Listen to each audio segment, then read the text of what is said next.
First of all, Claire, amazing job on this show. I absolutely loved it. I binged through every single episode in one sitting, and I want to watch it again. And I love all the characters. I think they're well written, and it's not just a crime drama, as we were just stating earlier. This is a real family drama as well.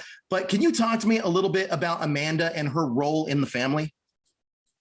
Yeah, Amanda is the first, very much an outsider, I suppose, that marries in. And at first, it's like keeping her hands clean. She cleans the money, through the car dealership, but she never really gets involved. It's like there's almost like that makes everything okay. And I'd say her main objective is actually to enable Jamie and Anthony, her sons, to just have a great life and maybe have the choice not to be in that world, which is a very taboo thing. So I feel like anyway, inside of Amanda, there's always a little bit of a thing where she's ready to take on what that might bring, like, a bit of tension in the family, or with what Jimmy,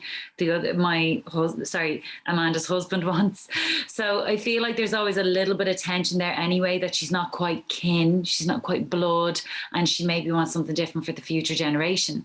But then, of course, as you have seen the whole series, and that all suddenly changes when one of her sons is gone. And then it's like her whole moral fiber, who she is, what she stands for, and suddenly what she believes in begins to change, because it's about her sons, and it's still about family, and it's about what she wants for them. So then it becomes like a fight for survival, I suppose. And then it becomes us or them, like who gets to live, so everything just changes then throughout the series, and getting to play that was kind of incredible. Absolutely. And it all starts as a domino effect with the return of Michael, the prodigal son, played by Charlie Cox. Can you talk to me about how Amanda feels about Michael's return? I think there's an interesting thing with that, because we all had to obviously build up a history of these characters. And I think it's hard to just pinpoint, she feels this one thing about him returning. In fact, I'd nearly say she's trying to test herself when he first returns. You can tell she's nervous about him returning. You're wondering why. And then as the series progresses, you suddenly realize. And so I think she has mixed feelings. It's like that thing in life where you tell your brain to tell yourself it's going to be a certain way. And then you meet somebody that maybe you haven't seen in 8 years or whatever it might be. And your body, your heart, your soul, your spinal fluid that you have no control over, the chemistry in your body goes, oh, right, I feel that way actually. Right. And it's really tough, so I think actually she loves Jimmy. She loves, loves Michael as well, but it's her ability to expand and love in different ways and grow, and they all grow a kind of different story and relationship with each other all the time. I think that's what makes it really interesting. So it's just no defined one thing, and I think she's figuring that out as well. I love that lunch scene that you have with Charlie Cox. Charlie Cox is Michael, when you guys are discussing his daughter and the other stuff in the conversation. But you could tell that there's more between their relationship underneath the surface. Can you talk to me about working with Charlie and what he brings to the role of Michael that isn't necessarily on the page?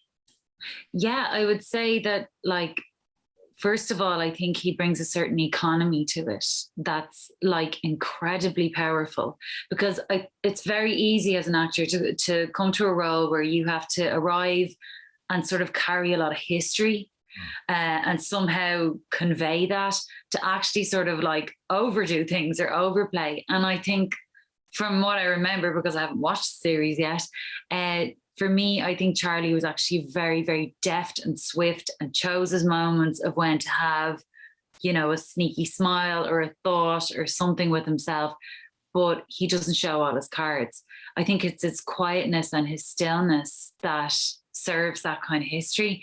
And I think that's what he brought to it.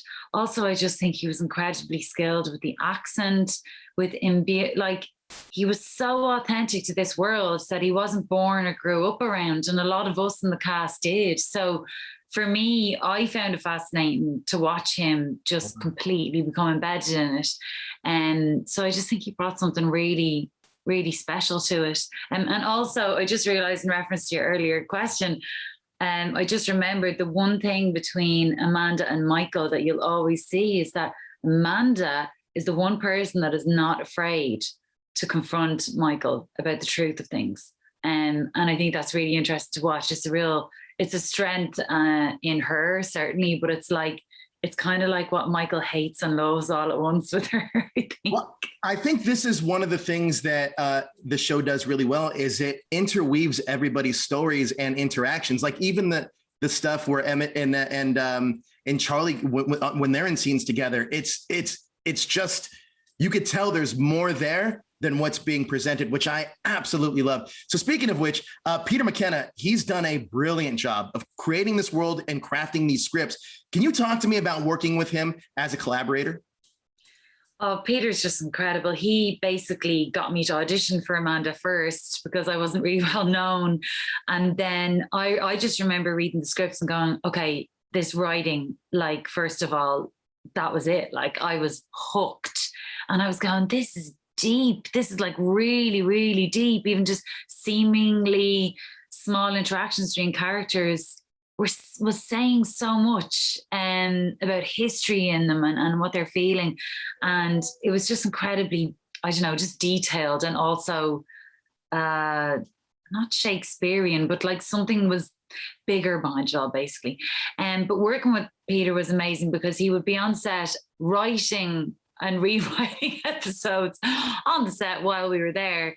But also he'd come up and give you a little tip about something if you're struggling with something, or he was just there to kind of support. We had to do a little pickup for a day there this summer and I hadn't seen him in months, and he was there on hand, you know, on set, even with all the COVID restrictions and everything, always there to ask for help. But he just really knows who these people are.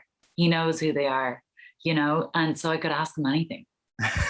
Well, you know, from episode 1 to episode 2, and really throughout the series, your character goes through a major shift. Obviously, you talked about the loss of your son in that first episode. Can you look? You blew me away with your performance, and every single time I would see you on screen, my heart like broke for your character. But you kind of explained it yourself too. The reason why this show is so good, though, can you talk to me? How does Amanda kind of view the family after this tragic event with her son? I think it's one of those things, isn't it, where when something massive happens in your life emotionally, there's actually a strange, like, it's like a bomb goes off inside you. When the dust settles, there's like this weird clarity that can happen because there's just been this huge like death and a sort of weird like grief and cleansing of things, and like everything is different now.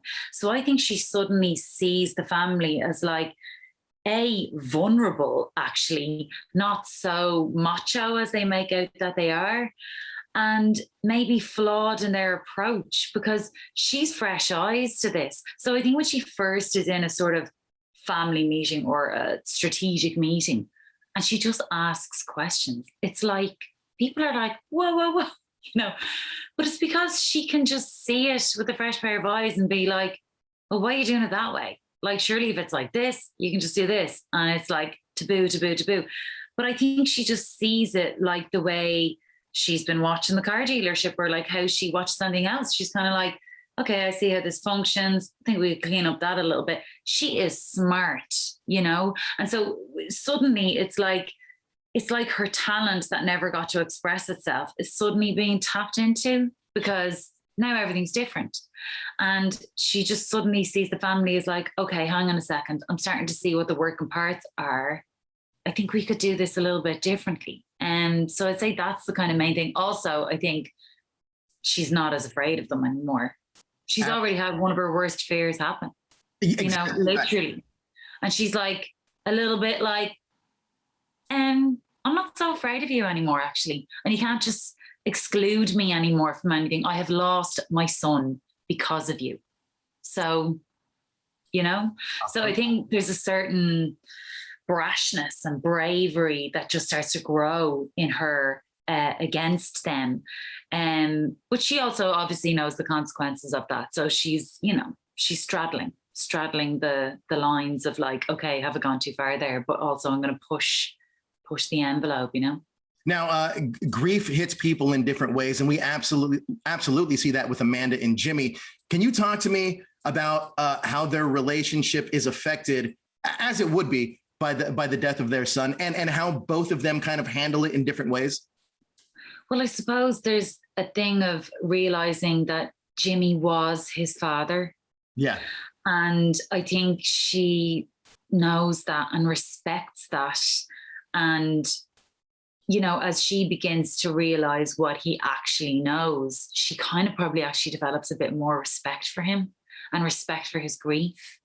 And I think initially, though, there's this weird sort of in Amanda, a kind of survival thing that comes into play. And she sort of wants to just immediately make another son as well. There's this like beautiful scene, intimacy scene that they have together. And it's like, there's a strange thing that happens where they're sort of bonded in this grief love, and it weirdly maybe pulls them closer together for a while.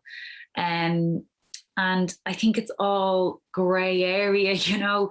I think there's an element of, just honoring each other and maybe honoring the marriage that they have managed to keep together and the family they've raised together, even if it's on rocky ground sometimes. So I would say across the series, it's up and down. There's also a little bit of power exchange as well, because as you know, it all ties in with the different things to do with these meetings that happen in the family that Jimmy gets a bit annoyed with. But I think he also sees Amanda's view, because he's going, we've lost a son. We've lost half of our children. Right. Like, so I think this is constant to and fro of understanding actually that begins to grow between them, which makes me interested in how that might grow or develop, because it's not as simple as like, oh, it's like that, boom, and it's done. Everything's always evolving. Everything's always evolving with them. And that's what I love about the series, is that just when you think something's kind of getting like wrapped up, or there's a finale or a finite version of something coming, it throws it for a wrench and something else pops up. I absolutely love the series, but there's that one scene where I believe it's for the son's funeral, where Jimmy wants to say a few words, and your character Amanda recommends that Michael should say something instead. That scene for me, Jimmy's reaction, wow, it blew me away. So can you talk a little bit about the triangle between the three characters, Amanda, Jimmy, and Michael? Yes, and this is with a view to audiences already have seen this. Yeah, this part is specific. So I don't have to worry about spoilers. But I feel it's interesting. It's like it's like all the different stages of grief bring different things out of Amanda, that then bring different things, obviously, like in that scene. I think at that point, it's almost like she's almost like angry on Jamie's behalf and just wants to honor the truth. Right. But it's like she doesn't see how much that absolutely kills Jimmy, who has raised him, you know?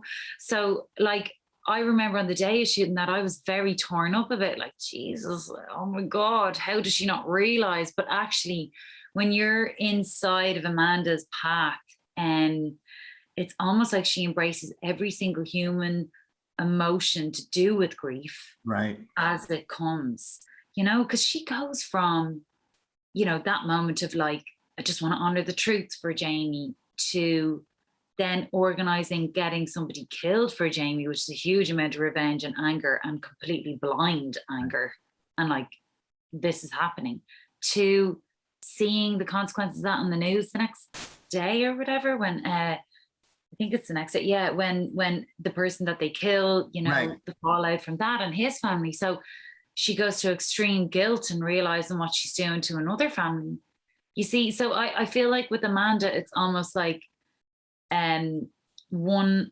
emotion at a time, but like to the fullest extent. And you see, it's like a bowling ball, and then it's like what happens with all the pins after, you know. But yeah, it can be riveting, but also difficult watching, you know. Absolutely. Well, look, you did an amazing job on this show. I can't wait for everyone to see it. It is fantastic. Thank you so much for your time. I appreciate it.